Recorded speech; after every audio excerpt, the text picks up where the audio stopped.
16 जनवरी 1912। प्रातः मैं रोज की भांति उठा, प्रार्थना की और परमामृत के पठन के बाद अपने दैनिक कार्य संपन्न किए। यह वेदांत पर मराठी भाषा में रचित एक अत्यंत चर्चित पुस्तक है।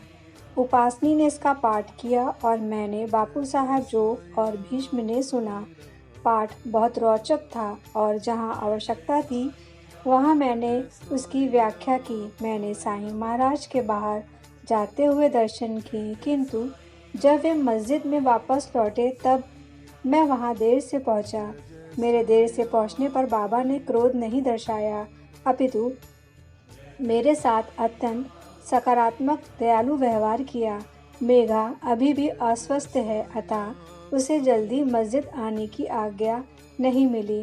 परिमाणतः दोपहर की आरती जब मेघा आया तब देर से शुरू हुई।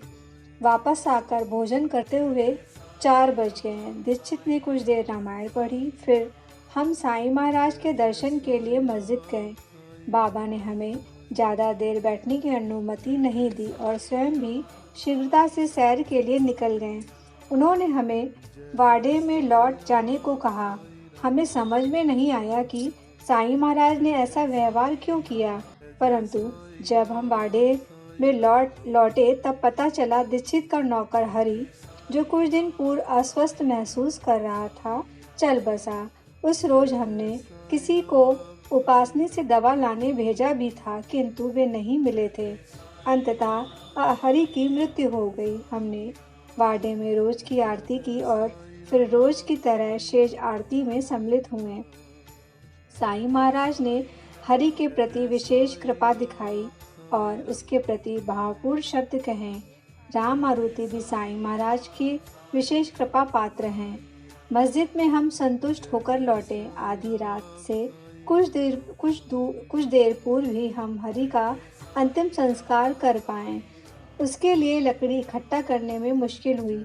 बापा जी ने किसी प्रकार लकड़ी की व्यवस्था की और अंतिम संस्कार हो पाया।